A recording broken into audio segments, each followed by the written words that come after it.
Okay, we are live with Alexander Mercouris in London, and we are happy to have with us once again the great Jim Jatras. Jim, how are things going? Great here in at an undisclosed location in rural Virginia, God's country. I agree. I agree with you. Virginia is absolutely beautiful. Alexander, Jim, before we get started, let's just say a quick hello to everyone that is watching us on Rockfin. Hello to everyone on Rockfin. Hello to everyone on Rumble and Odyssey, as well as YouTube and the amazing chat on Locals, the Duran.locals.com. Hello to our moderators, Tish M, Zarael. Who else? Peter, I think I saw you, Peter, in the chat. I'm not sure. Anyway, Zariel, Tishem, and myself for sure are moderating today. And everyone can follow Jim on his Twitter account, his Twitter X account, which is a must follow. I have the link to Jim's X account in the description box down below, and I will also add it as a pinned comment as well when the live stream is over. Definitely go follow Jim on Twitter X. Alexander, Jim, we had the Swiss Peace Summit, so let's talk post Swiss Peace Summit and what's next. Alexander, Jim, let's get rolling. Absolutely. So, Jim, I'm going to go straight in. What did you think of this extraordinary peace summit? Is it going to bring peace to Ukraine? Or is it, as some people think, going to bring more war to Ukraine? Of course, if you read the newspapers here, it's, a small step in the direction of peace. All these important world leaders from around the world came. 92 of them, it said. They all came and they talked with Zelensky, and they were very, very serious about supporting peace. And they issued a communique, which is a masterpiece, in my opinion, of language, distorted and manipulated language. I mean, one of the most extraordinary diplomatic documents I've ever read. But then, of course, you've probably read many more than me. What was your overall view? I'm going to just give you an insight into what I think. I think this is a massively important, clarifying moment.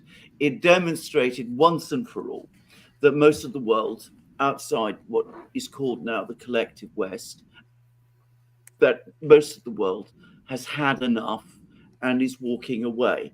But anyway, Jim, what was your thoughts? As I said, you've got much more experience of this than either of us do. Well, for some reason, regarding what happened in Switzerland, the term clown show keeps coming to mind. I coupled with the Putin non-ultimatum, which of course was issued just as the clown show was meeting. I somehow feel that somebody has hit the fast forward button in terms of events. I think we're moving toward a number of clarifying points here. Part of it is not only the communique itself, which is my good friend Sergei Trifkovich has noted on Chronicles, is really a vote for more war from these people, which is the only direction they can possibly think in terms of. And also, as we were discussing before we came on, just the absurdity of the signatories on it, the European Union signing in 3 different places to boost the numbers, the Council, the Commission, and the Parliament, the ecumenical patriarchate, for goodness sake, which is not even a state, unlike the Vatican. I mean, the thing was a total flop. And we knew that even before they met. The communique itself is simply, it seems, a sort of a pastiche of earlier Zelensky's supposed peace plan, which is really a demand of unconditional surrender from the Russians, and some elements from the Chinese peace plan, omitting some of the most important issues that would have to be resolved for any kind of peace. So, look, I think we can put this thing in the rear view mirror very quickly. The real issue is what came from Moscow. And that is Mr. Putin's proposal, which predictably was dismissed by the Western powers. And I think the feeling I have about that, Alex and Alexander, is that it looks very similar to me to what Moscow did in December of 2021, where they laid down their markers with two proposed agreements, knowing they were going to be rejected, and then said, okay, it's time to move.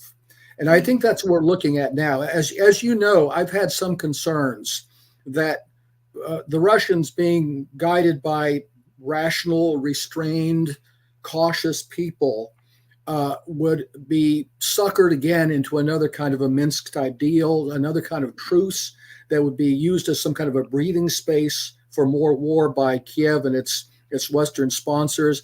And I think Mr. Putin made it pretty clear that that isn't going to happen.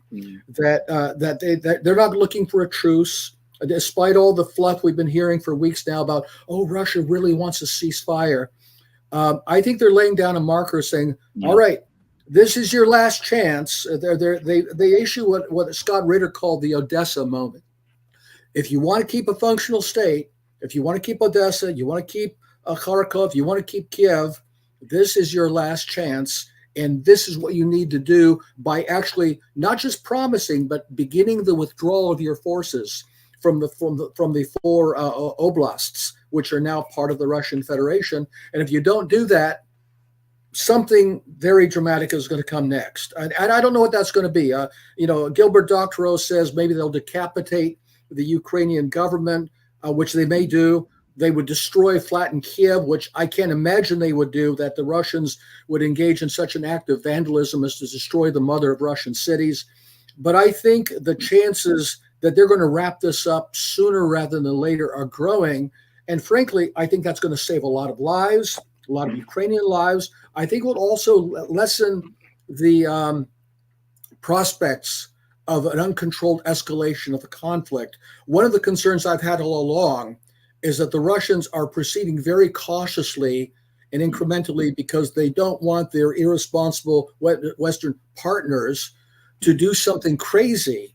And I think they're coming to the realization that the longer they keep this window of opportunity for meddling open, the more likely they will keep escalating. Whereas if that window closes and there's no more functional Ukrainian state, unless they're totally suicidal, they're out of options. Unless they're going to launch a direct attack on the Russian Federation, which I don't think even they're crazy enough to do, they're out of options for escalation. So I hope and pray that they're going to wrap this up quickly, and we will see a final resolution of this conflict before the end of this year, hopefully before the muddy season sets in the fall. But I can't be sure of that. Again, I always am concerned about the fact that when you're dealing with spiritually, morally, intellectually rational and normal people, they don't really understand the kind of psychopaths they're dealing with on the Western side, the kind of display we saw here in Switzerland recently. I agree with everything. Can I just make a few quick points? Firstly, a point which has been almost completely overlooked. I mean, when I say almost completely overlooked, I haven't seen anybody comment about this, but the day before Putin gave this speech to the Foreign Ministry Board, he had a meeting with the top military commanders. Now, this was very strange because we know about this meeting because it's mentioned in the Kremlin website, but we're not fully told who was there, apart from the defense minister, the chief of staff. But he had this meeting. We're not told where this meeting took place, whether it was in the Kremlin or in Rostov, where the command is, or whatever it is. And the Kremlin gave us nothing. They just informed us that this meeting happened. They said that plans were discussed, but there was no transcript, no readout, no photographic study, nothing. So that looks to me, I have to say, this like a council of war. I mean, that Putin went to speak to these people, said, look, this is what I'm thinking of saying tomorrow. What are your plans? What are you going to do? And probably this has been talked about for quite a long time now.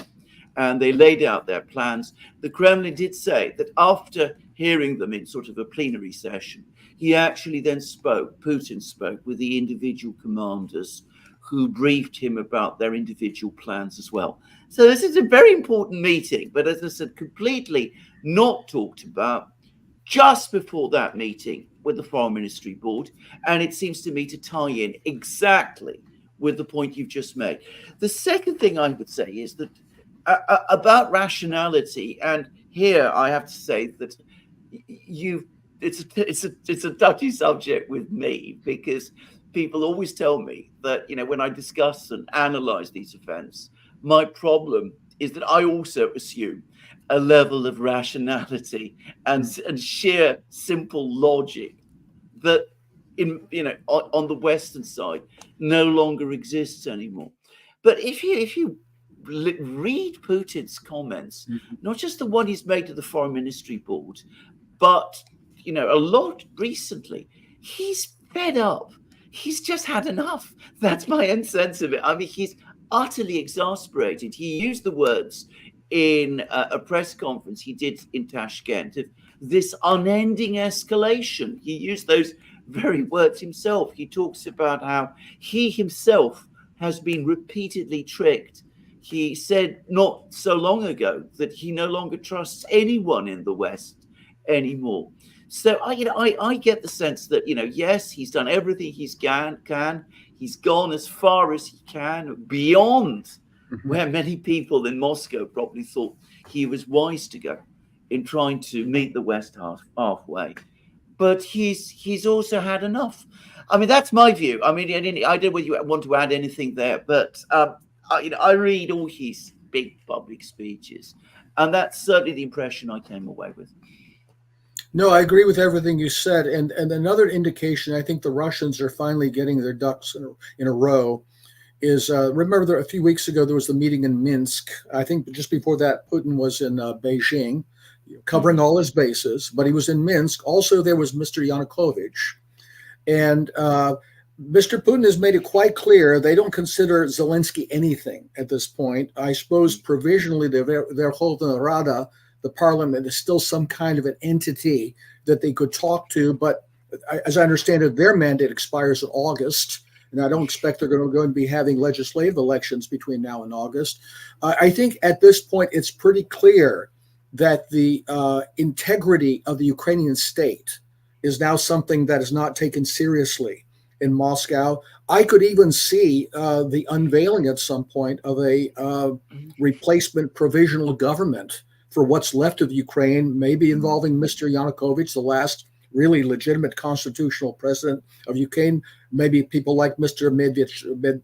Medvedchuk or Azarov and other former figures from the Ukrainian government who are in Russia now. I could see something like that happening. So I think there's all sorts of possibilities here that we have not envisioned.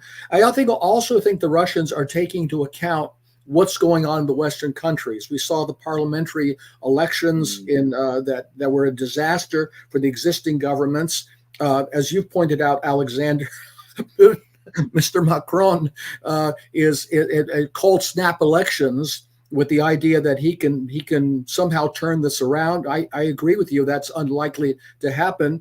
The situation in Germany is also quite perilous, although I'm quite concerned that if the current government falls, it's not likely to involve the AfD. It's going to be the Christian Democrats, who are even crazier than the existing red-green coalition. So, we're not out of the woods yet. And of course, then we also have to take into account what's going on in the United States. I think the indications that Mr. Biden is going to be put out to pasture sometime before the election, that he will not be the nominee, are growing. But on the other hand, even if Trump wins, I don't expect that's going to involve the fundamental change in American policy, assuming, by the way, this has not resolved itself prior to January of 2025. So the sense of chaos, really, in the Western political system is just advancing, as the prospect of an Afghanistan-style humiliation of Western policy is growing in Ukraine. So, there are a lot of moving parts here. And like I said, things are moving with such tremendous speed at this point. I mean, the other thing I wanted to say just about Putin is that the contrast between his speech to the Foreign Ministry Board, incredibly carefully structured, closely argued, all his facts at his fingertips, every point leading logically to the next one, very loyally. Again, I mean, he is a trained lawyer, and again, for me, it shows. But everything very Mhm. structured and methodical and carefully laid out, and all the points in their right place, and all the rest. And the speeches we got both at the comments we got both at the G7, and the speeches by the European leaders, especially, and Kamala Harris in Lucerne, was just, I mean, it's just amazing. I mean, the other thing is, are they all using the same speechwriter? Because sometimes they were saying exactly the same things as each other, right down to the same turns of phrase. It was. I thought it was spooky, actually, as if somebody had told them to say this. That be careful in every speech to mention the fact that Ukraine is the victim and that Russia is the aggressor. I mean, the same point repeating itself again and again from leader after leader after leader after leader, and then they're trying to win over the global south, or the global majority, as perhaps we should now call it. And they say these extraordinary things. I mean, Duda comes along, says Russia is the prison house of the nations. We must basically break it up. We must incite all of these other peoples in this country, in this prison house, to rebel and break away. Completely oblivious that you have countries like Brazil, India, South Africa, all of them countries with multiple ethnicities and all of that, all of those same kind of concerns, and they're hearing all of this, and they're saying to themselves, well, who is really the aggressor here? Who is the victim? I mean, do these people understand what they're doing? Are they having the scripts written for them? Rewrites for me everything I've ever understood about diplomacy. I mean, how did they imagine that they would win support by talking like that? Well, I think they're counting on who. I think what did Winston Churchill say about the best argument against democracy is spending 5 minutes talking to the average voter? Maybe they think that people are just stupid, and that they can keep churning out the. You're right. It sounds like it's program phrase. Russia's unprovoked full-scale invasion of Ukraine. It's like a standard. I think there's a button on the keyboard they can just push to spit out that phrase. And I don't know if we're talking. If we're looking at some kind of artificial intelligence program or just natural stupidity. I mean, it's some balance between the two things. And even at that, and you still saw in Mr. Putin's speech that he is still open at some point in the future to reestablish a relationship with Europe and maybe even with the United States. But I think he realizes that cannot be done with the current leadership. And that's really, again, throwing the ball back in our court, where any of these countries, you look at that, we had the clown show in Switzerland, we had the clown show at the G7, Sunak, Doe, Biden wandering off, not knowing where he is. I mean, for crying out loud. It's making a caricature of what democracy is supposed to be. Not that there aren't problems with the theory of democracy in the first place, but when it reaches this level of farce, you really don't know what to do and what the prospects for recovery are. Yeah, well, indeed, absolutely. I completely agree with that. The one thing I'm going to say is this. I mean, we've had more statements today in Britain. We have this dreary election today, but Farage, the only person who could be said to be some kind of a politician, he's now come out and made some statements about the war. And he said that there have to be negotiations, that the alternative to negotiations is catastrophe. And he was asked whether that means territorial concessions by Ukraine. And he appeared to acknowledge the possibility of that. And, he's attracting a lot of attention, and one senses a lot of support. People in Germany, and I've spoken to a lot of people in Germany now, they tell me that amongst younger voters, Ukraine was the absolute top issue, even ahead of immigration, for example, that they are now worried and frightened about what's going on in Germany, in Ukraine, and what the drift of events there. And of course, in France, It's Mhm. probably trebly so. I mean, Macron has completely miscalculated. And at the moment, and of course, one doesn't know what they will do if they ever come into power, but it looks as if the center in France, what calls itself the center, is collapsing. Mhm. And, what calls itself the left and what perhaps still is in some form the right, I mean, they are now basically agreed, at least publicly, that this unlimited escalation, this policy of unlimited escalation must end. And they are the blocks that appear to be winning support. I mean, I've heard Le Pen's party is now surging to about 40%. The left bloc is now about 25%. And the centre, Macron's bloc is crumbling. So, there is pushback in Europe. Whether there is in the US, I don't know. We'll get to the U.S. in a second. I mean, I think you're right to point at France as really the pivotal country here. I mean, the old phrase when, Paris sneezes, Europe catches cold. And I think if things change in France, we will see a wave go across the continent. We of course, you pointed 40% for the national rally. I don't know that will give them control of the legislature. If it does, especially if the left is going to side with what's left of the center to uphold Macron, he may hang on, and we could see the current policies hang on. As I say, in Germany, I'm not optimistic that even a change in government would yield anything positive. But again, this is going to take some time. The other wild card here is that things may blow up in the Middle East before they blow up in Ukraine, in Europe. The war cabinet is no more.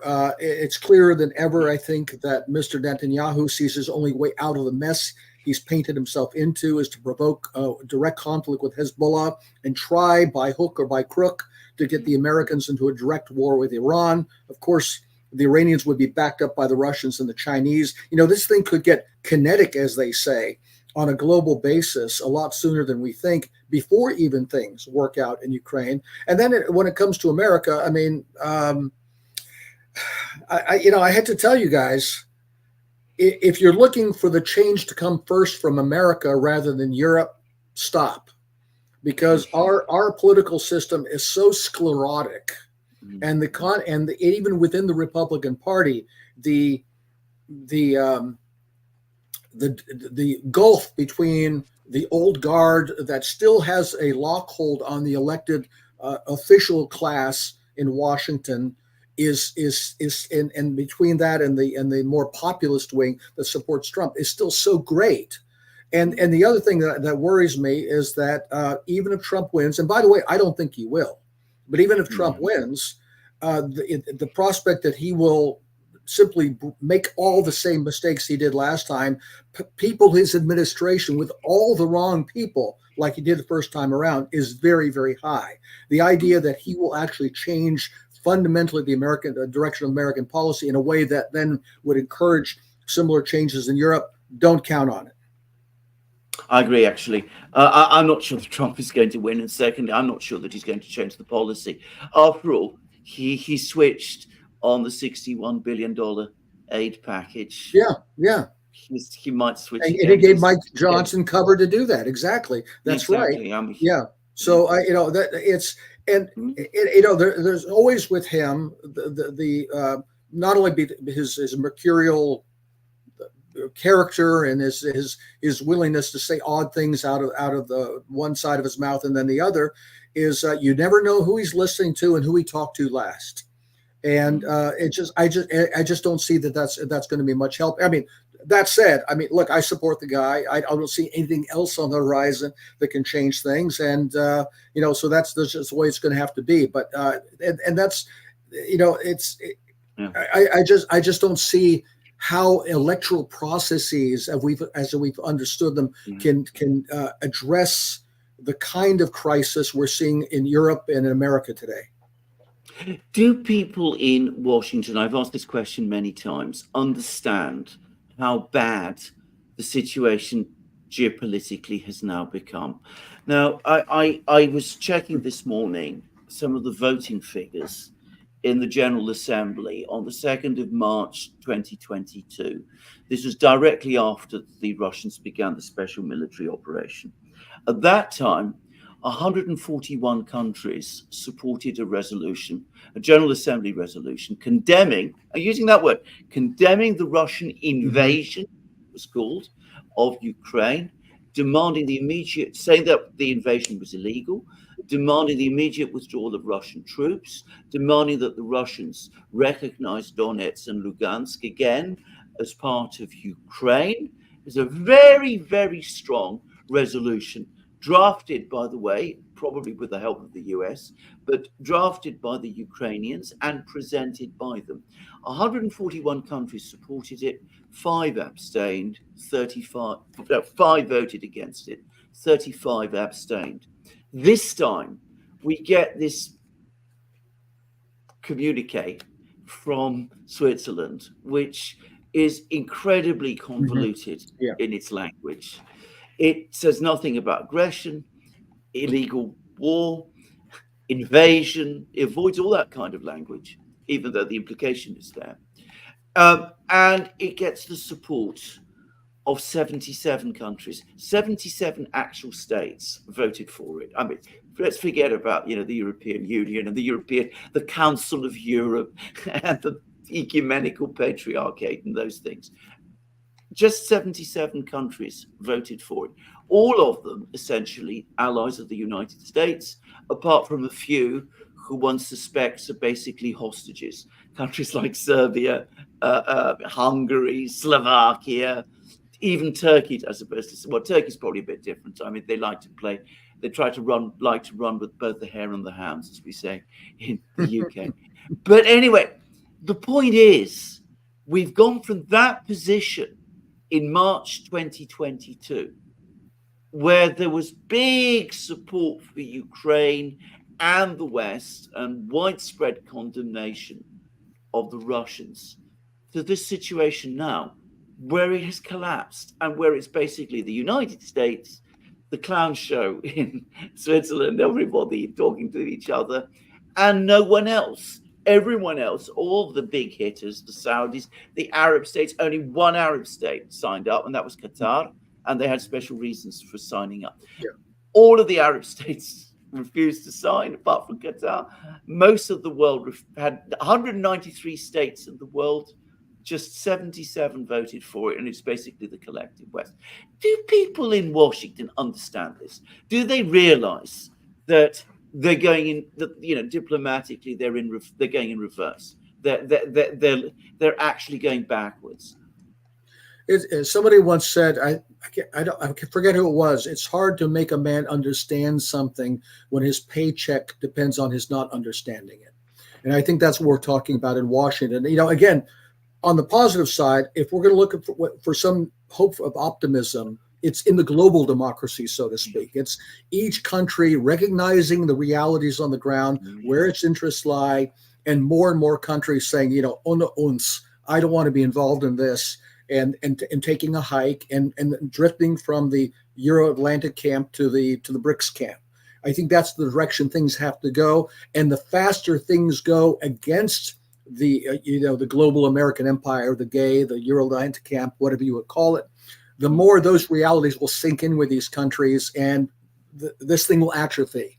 In Washington, however, I think we have essentially 3 camps. We have the leadership of both the Republican and Democratic parties, which are back to clown show. They simply are a function of the deep state, of their corporate masters, their donors, and so forth. The NGOs, all of the think tanks and the media that are all they know how to do is repeat what they've said before. They cannot see reality because it basically admits that they've been wrong about everything, and of course they can never do that. Then you have you might say among the sort of the lumpen Americanos, the true blue Americans, good-hearted people, Trump supporters.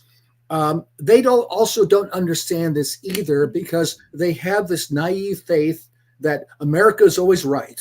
A lot of them will be very critical of the federal government when they see things in their own lives, in their own homes, tax, economic policies, things like that. But somehow they think that when America ventures abroad, it's all mom and apple pie, and we're still the good guys. Partly because they know absolutely nothing about the outside world. And then on the left of the Democratic Party, the kind of people you see demonstrating on Gaza and this and that, by the way, who never demonstrated against what we're doing in Ukraine, but they'll demonstrate on Gaza. This is a sort of a reunion in some ways of the BLM, Antifa, Afro-Asiatic Islamic wing of the Democratic Party, the Squad, that kind of progressive wing, who also have some knowledge about things of the outside world. Well, they care about it like Gaza, but not when it comes to, say, Ukraine or what we're provoking with China on Taiwan or something like that. And I suppose you could say there's a fourth group, and I don't know how large it is. The people have just checked out of the system entirely. They don't care. They don't vote. They've realized, perhaps correctly, that voting really doesn't change anything anyway, so they don't bother. But when you boil it all down, you've got people who either don't know anything about the outside world, or if they do, they're still totally in lockstep with everything they've done before and cannot admit failure. This is a huge problem, because one senses that preserving face is now becoming a very big factor, that you can't negotiate, you can't accept defeat. Do you get the sense that there are some people who would, if anything, rather see Ukraine go down than negotiate? Because I do. I certainly think there's people like that in Britain who, from their point of view, a negotiation, one in which we make concessions, is for them an even worse outcome than a military defeat in Ukraine. Because the military defeat you can blame on all sorts of people. You can blame it on Trump. You can blame it on European voters. You can say that we haven't understood the enormous danger that we're facing from the axis of evil and all that. But concessions might be a much more difficult thing to swallow for people like this. What do you think? Because certainly, as I said, in Britain, I get the sense, where we have our own pack of neocons, if I can say that. That's certainly the impression I get. Well, absolutely. Let's remember that Plan A for Ukraine really was not what we've seen over the last 2.5 years. It was the expectation that the Russians, when they came in, of course, we did everything possible to provoke them to come in. The idea, I think, was that they would come in with a kind of a shock and awe campaign that would defeat the Ukrainians very quickly in terms of their main military forces, and then settle in for an occupation where we could then create Afghanistan and bleed the Russians white and destroy them that way.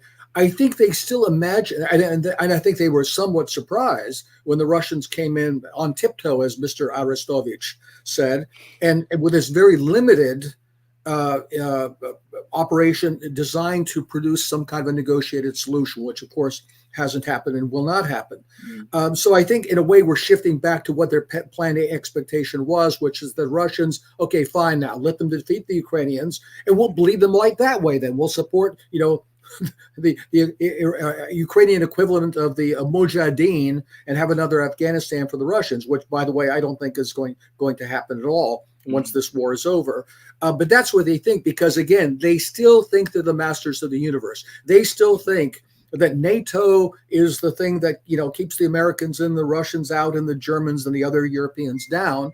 And I don't think they quite realize that when this thing goes south and there is a military defeat of Kiev, that and what I think is going to be the functional extinguishment of the Ukrainian state, that will be the end of NATO and maybe the end of its concubine, the European Union. That these structures will no longer be viable, and they'll again. I think they think they're more powerful than they really are.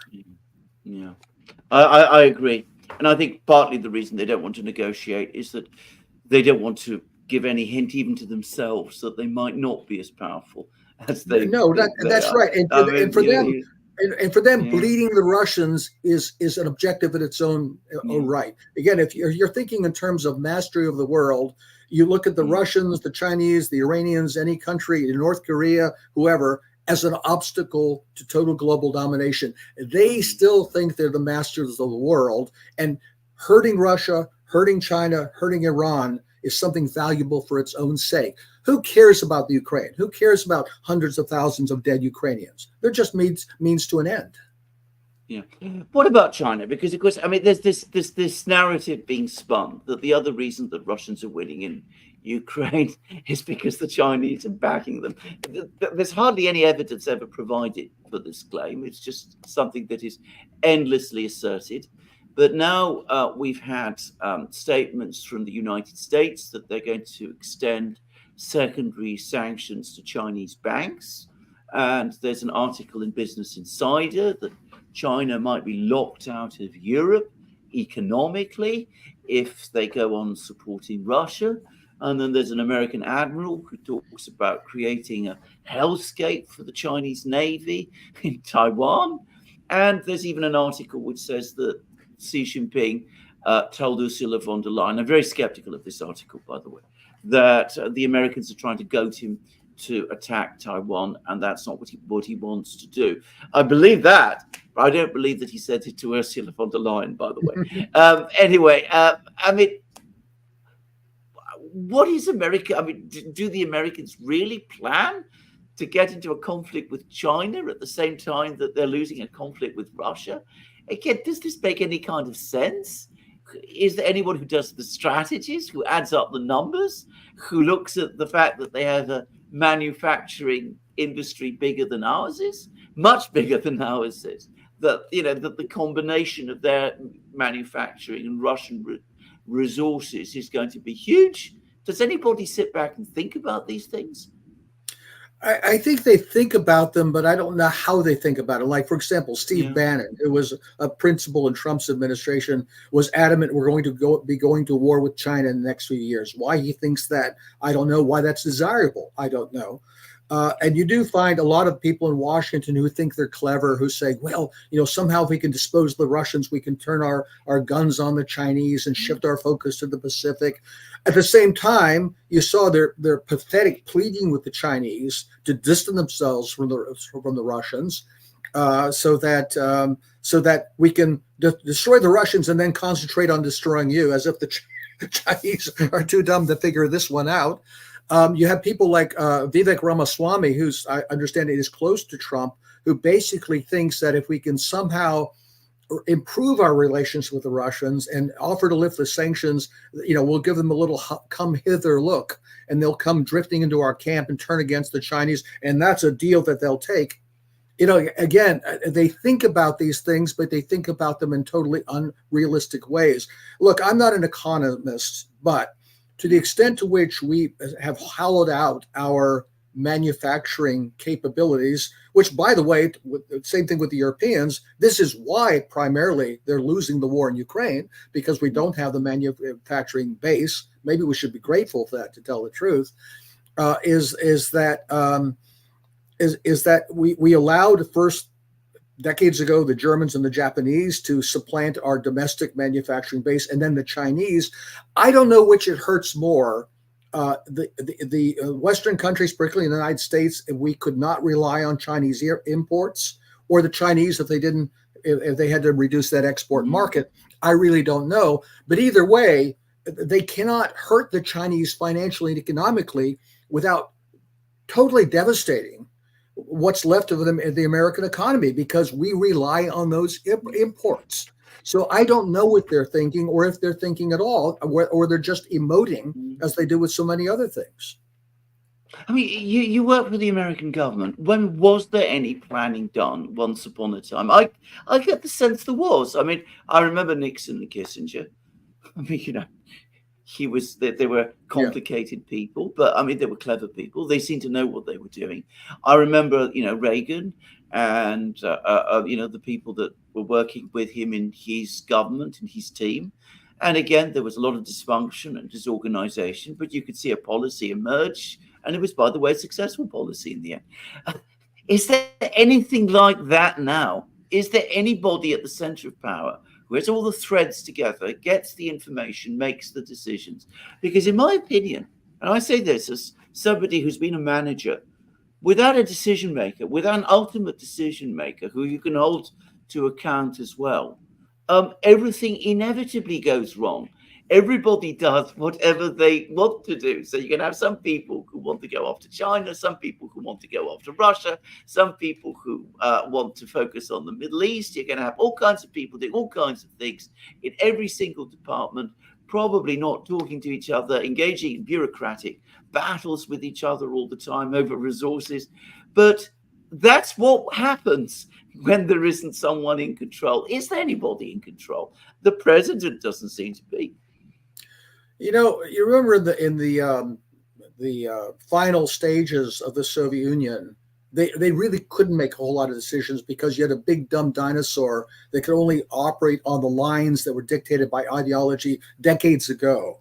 And even smart people, and there are a lot of smart people in the system, really couldn't shift out of the narrow confines in which they found themselves. And I'm afraid that that's the situation in the United States. Look, you know, as old as I am, I came into the service of the State Department at the tail end of the Jimmy Carter administration, was at the Soviet desk during the Reagan administration, later on in Capitol Hill for many years through the 90s, the Balkan Wars, all the rest of that, the beginning of the Iraq War. And I can only think of one instance where somebody in any discussion I was ever a party to in any of this talked in terms of a hard-headed economic or financial benefit for the United States. And that was on the eve of the Iraq invasion, where somebody at the office of the Secretary of Energy talked about all the great oil fields we were going to steal from French and Russian interests and turn over to American companies. Everything else, when you hear people saying, well, this is really a clever plan to bring Europe's manufacturing base over to the United States. No, none of these people have ever shown any interest in building the American manufacturing base. Why would they want to steal Europe's, and why is that a good way to go about doing it? All of these discussions simply take for granted that American global domination is a benefit for its own sake, that if we can take Ukraine away from Russia, that makes Russia a lesser power. Eventually we can break Russia up. Why do we want to do this? Because America good, democracy good, human rights is good, free markets is good. You know, just as the Soviet Union, who had to be peace, progress, and socialism, we're democracy, human rights, and free markets. And we never question what that means or how it actually benefits anyone or how ends and means relate to one another. I've never heard any discussion of the kind of realism that you describe. No, because the other side does. I mean, that was the other thing that came across to me from Putin's speech. I mean, whatever your feelings about Putin, I know a lot of people have many feelings about Putin, but firstly, he is clearly in control and he thinks, and the government around him does. By the way, it was very interesting. It was a very interesting speech in that it revealed quite a lot about internal discussions for the first time. I mean, it mentioned the fact that he has to report decisions and get the agreement of his own Security Council to things that he decides. And he hinted, for example, that over certain of the actions that they took, such as the siege of Kiev, for example, there was disagreements with the military and the security services. So, I mean, he talks in that way. It's very unusual for a government, for the leader of a government, to admit to those sort of disagreements. And to my mind, it's a sign not only that he's fully in control, but that he's also fully in charge, which is not quite the same thing. I mean, he talks, he consults, he plans, and he moves ahead. And this is where I think it's a little bit of obviously having a realistic frame of mind and assessment of the world as it is a virtue. It helps you come to rational conclusions about things. It can also be a detriment, though, when you project the same realism on other people. I mean, I've been dealing with Russians and Ukrainians and a lot of other people for many decades, and sometimes it's very frustrating when you get this kind of cynical, okay, we're all men of the world. We know how the world works. The Americans are just pursuing their interests. Yes. This looks unreasonable, but we'll get to a little horse trading later on and settle this. And they don't seem to realize that there's no there there.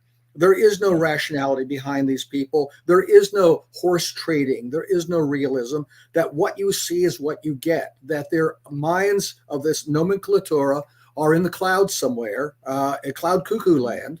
And there is no horse trading to be done. The Americans are not just pursuing their interests. These people would not know an American national interest if it walked up and bit them on the butt. They just don't have that way of looking at the world, because their world is the la land in Washington, and the think tanks and the money that's sloshing around that goes to the military industrial complex, the way the media works, the think tank. That is their world, not Joe Sixpack out there in flyover country. Jim Jatras, thank you for your exceptional answers to the questions I've put to you. I'm going to hand over to Alex. I'm sure you've got questions from the viewers. Thank you very much Thank again. you. Yes, we do have questions for Jim. So let's jump right into it. From Zahir, what kind of drones is China supplying to Ukraine? Do you know, Jim? Do you know, Alexander? I don't know, or if even are. Well, what is That's a happening good point. is that Good point. Ukraine is buying from China commercial drones, which the Ukrainians are converting to use for I'm military sorry, things. Ukraine, I think you meant Russia.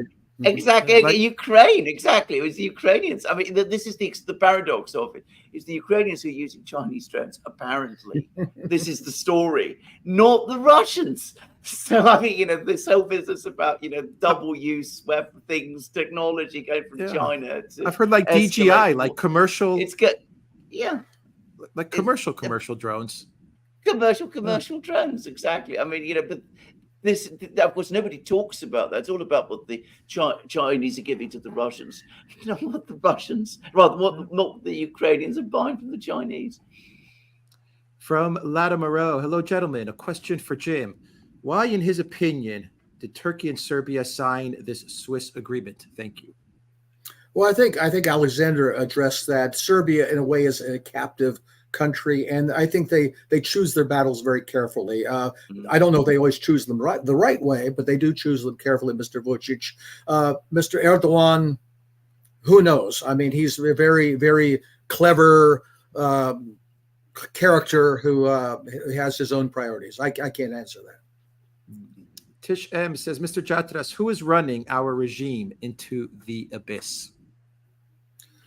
It'd be nice if there were about 3 or 4 people you could name, but I don't think you can. I think it's, as I say, with the analogy to the late Soviet Union, it's a collective leadership of people of very mediocre personal talents, in most cases, who are connected to a history of, kind of a winnowing process as they get promoted to make sure that they're loyal servants of the machine in which they are essentially cogs. And that's one reason we have a total lack of responsibility of anyone for anything, because they just keep doing what they do day in and day out, and the machine plods along the way it's been programmed, and the people within it just play their role within it.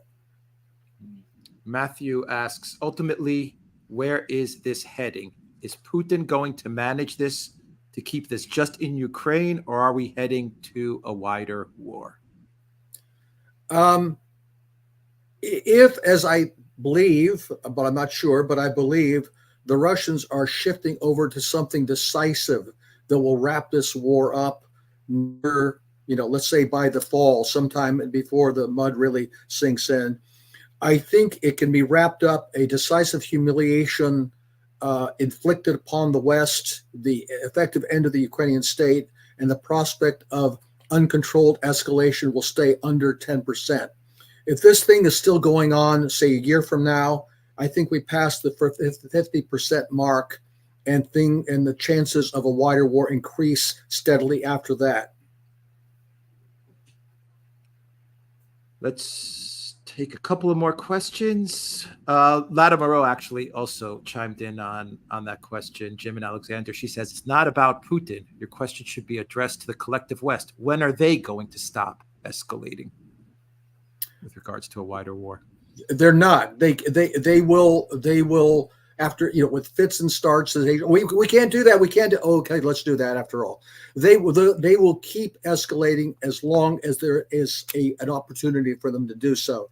And that's why, in my opinion, For their sake, for the Ukrainians' sake, for our sake, the Russians need to close that window. As long as that opportunity for escalation exists, they will continue to escalate. Close that window. From Elaine, let's not forget that Churchill also famously said, democracy is the worst form of government, except for all the others. What on earth would he have thought of today's mad world, do you think? Well, I would agree with Churchill on that, except I would have stopped his utterance before the word accept. It's that, the question with democracy isn't so much is it good or bad, but does it exist at all? I mean, let's face it. All governments are oligarchies of one sort or another. The only question is, who are the stakeholders at the table? And in democracy, they pretend that the voters are when they get a choice of a handful of candidates that have been coughed up by whatever oligarchic interests have been pleased to offer them. I don't want to sound too cynical. Look, I'm a monarchist anyway, so I don't know that, I didn't really have a stake in vindicating Mr. Churchill on this. Alexander, your thoughts? What would Churchill? Yeah. Can I just, Churchill is I am not, certainly not an unequivocal fan of Churchill. I'm Greek after all. He did things to Greece which I would not approve of for all kinds of reasons. And he was an imperialist, and he was a colonialist, and he was a person who absolutely belonged to the aristocratic oligarchy that ruled Britain, that had ruled Britain at that time. And he wanted, but he was half American. And he was half American, but he wanted to preserve that system. I still think that if there was a man like Churchill in power today, which by the way is impossible, the system would never allow someone like Churchill to rise to the kind of position that he had.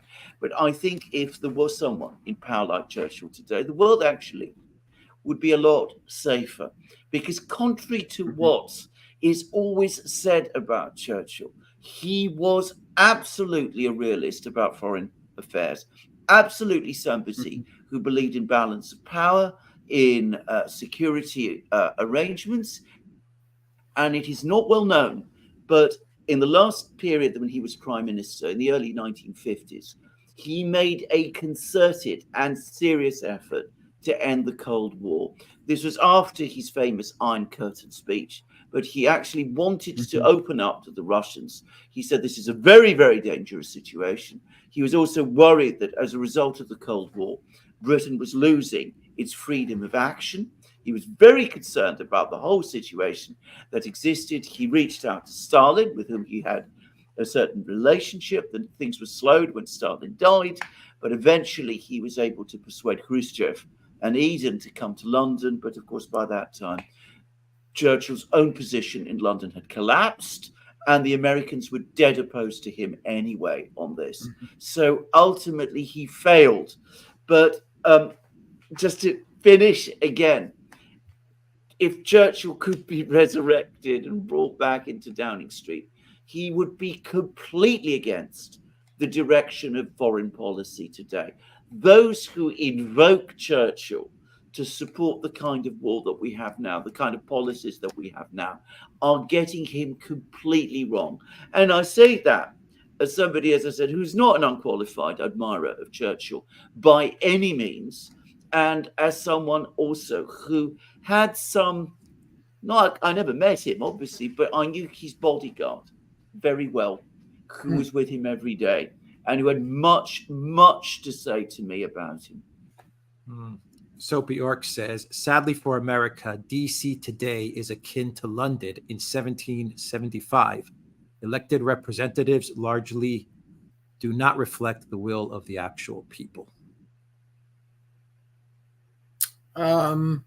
I don't know. I think that's pretty hard on London 1775. I mean, you did have, to pick up on what Alexander just said, you did have serious people in London in 1775. By the way, I would certainly include King George in that too. I mean, a much underrated ruler in many respects. Again, I would go back to my other analogy. I don't think we're talking about London 1775.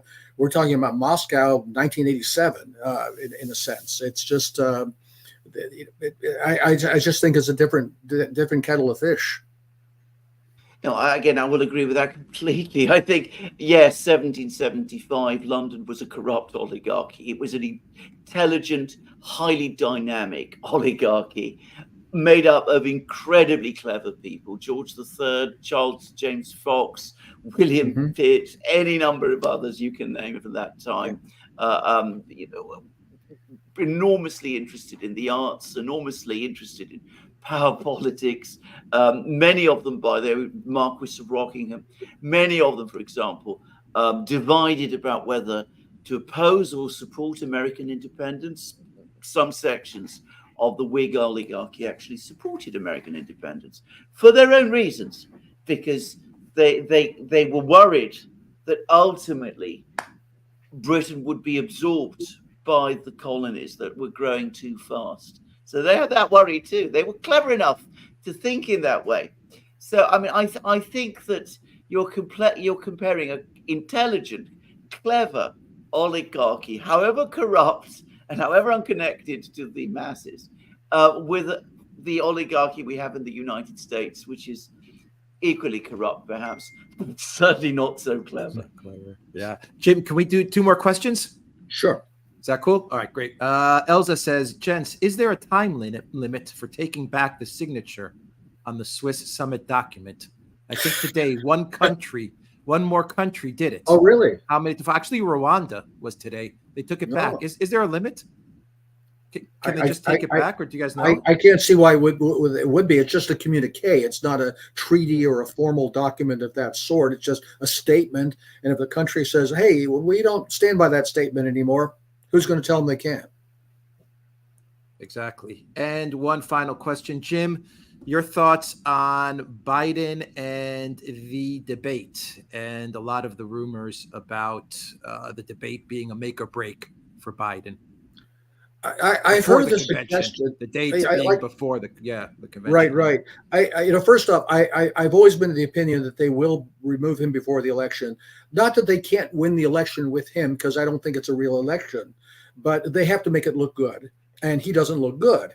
Now, I would have thought that they would probably remove him around August or September for health reasons, of course, and then make the big switcheroo, probably put Gavin Newsom in. I've heard the suggestion they may want to see him humiliate himself in the debate, and then use that as the reason to remove him, and also make Trump look bad for beating up on a sick old man, and reduce sympathy for him in some way.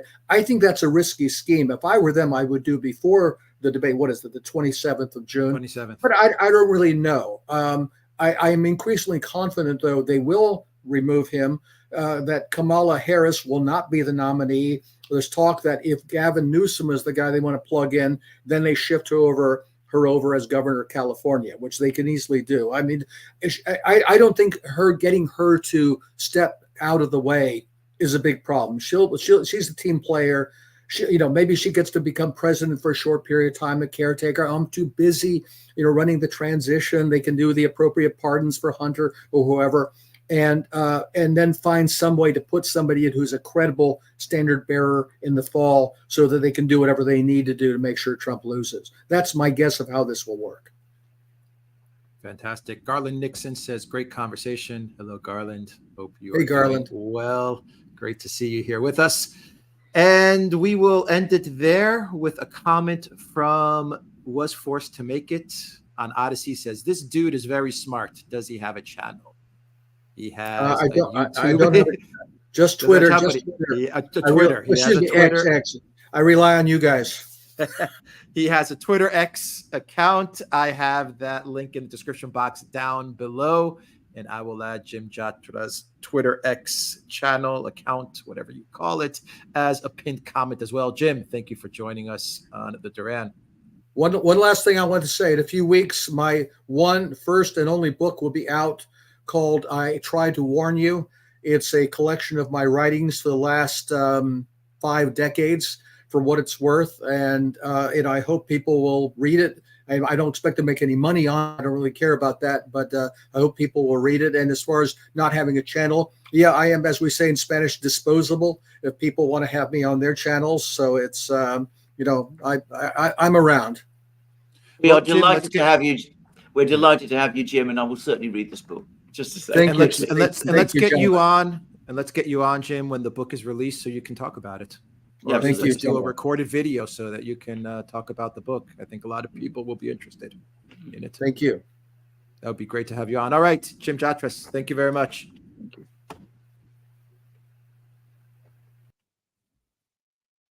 Fantastic. Excellent. He is one smart dude. I agree with I agree with that. with our Absolutely. friend on Odyssey. Absolutely. Alexander, let's just go through some of the comments and questions, and we'll wrap up the stream. Excellent. From Elaine, without the Duran, I'd be pretty much in the dark. Thank you, Elaine. Ricardo Alfonso says, I give you money. Thank you, Ricardo, for that. Zahir and the drones, we answered that. Tish M says, Russia and Chinese leaders are 4D chess masters versus collective West's remedial math flunkies. Fair enough. Summer of 1970 says, at the Duran community is the best. Thanks. Thanks. Yep. No, I Thanks, was going to Alex say and I Alexander. can't disagree. I can't disagree with that last comment. Just to say, who can? John Scott, thank you for the Duran membership. Thank you again, John Scott, for the Duran membership. What else? Thank you again, John Scott, for that. Let's see. Matthew, we answered. Lada Moreau, the Churchill question. That was a good question. We answered that. The Black Cat, thank you for the super sticker. Chris Shipley, thank you for the super sticker. Jeff Bickford, thank you for that super sticker. Akraman, thank you for the super sticker. I am Valentina. How are you doing? Bottom line, there is nothing we can do from I am Valentina. There is nothing we can do, bottom line. Well, I think there's a lot we can do. We can talk, we can inform people, we can discuss things with our friends, and we remain an island of sanity, I think, in an ocean, a swirling ocean of chaos, warmongering. I think, things are moving in our direction. I think that is what the European Parliament elections showed. I think the fact that the French, and by the way, the British elections are not going as planned either, is also a sign of this. The fact that Farage has just said what he said, for example, about Ukraine, he's not saying that because, Ukraine is at the top of his interests. It's because he senses where the currents in British opinion are flowing. And no one in Britain is more sensitive to that than him. Exactly. And Sparky says Newsom Kushner, 2024. Well, perhaps not yeah. impossible. Not impossible. All right, final thoughts, Alexander, and we'll let me check to see if there's any more questions. Final thoughts, and we'll wrap it up. It's a brilliant program. Can I just say, Jim got it absolutely spot on. We have an unintelligent oligarchy. They talk about, the struggle between autocracy and democracy. It's a struggle between governments where there is genuine accountability, because a leader like Putin is as strong as he is because ultimately he is accountable, against an unaccountable oligarchy that is decaying. And just as we said in our program, our pre-program discussions, however absurd you think these people will go, they manage to get more absurd still. I could not believe it when I saw, for example, that the European Union had signed this communique 3 times. Parliament, the Council, I believe it, and the Commission. 3 times they signed it, and they roped in the Council of Europe to sign it as well. It's just, as you said, to add a few numbers to what was a pathetic turnout anyway.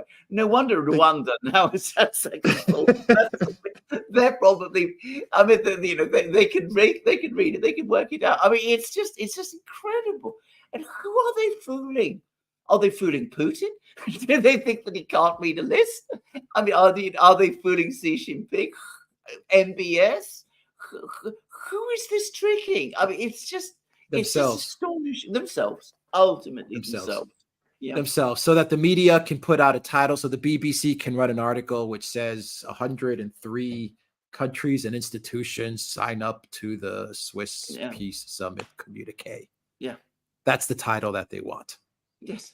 Exactly. And I'm surprised it's only 3, Alexander. I would expect 10, 15. Human resources department, the IT department. I'm surprised they didn't sign it. But bear in mind that the European Union is made up of the same states that signed the communique, themselves. I mean, they are in effect double signing. Oh, no, they're not double signing; they're triple signing. They're quadruple signing because they're signing for themselves and they're signing through the European Union. It's crazy. It is nuts. And if you read world for tomorrow, it is, and if you read the communique itself, I mean, the language, is so twisted and involved. And by the way, just to repeat a point there, when people use twisted language, by definition, they're trying to trick you. And in this case, they're doing it so badly that it just comes across as absurd. Yeah. Zoltan, thank you for that super sticker. And Samuel Moroni says, I think Russian annexation of Crimea has been counterproductive from a strategic point of view. It has not deterred NATO from getting closer to Ukraine. Well, I don't think the Russians did it just from a strategic point of view. They did it because people in Crimea wanted it and feel themselves Russian. And I think people in Russia would not have accepted any other outcome. I mean, I remember the mood in 2014, and I think it was a very, very strong mood. And I think the Russians did what they felt they had to do. Yep. And Jane says, none of today's governments are democracies. Quite the opposite. Actually, democracies are leaderless by definition. Today's governments are purely authoritarian. Yeah, well, I agree. All right. That is the stream for today. Aurea says, wow, he really is smart. Always such great guests. Thank you. Thank you for that. And Carol says, excellent live stream. Thank you, Jim Jatras and the Duran. All right. Thank you, everybody, for joining us. Thank you to everyone that watched us on Rockfin, on Odyssey, on Rumble, and on YouTube. And a big thank you to everyone that is in the locals chat, the duran.locals.com. Definitely check out our locals community. The link is in the description box down below. And thank you to our moderators, Zariel, Tish M, T Jordan, and that's it. Nigel Green says, love the show, lads. Keep on going. Keep on keeping on.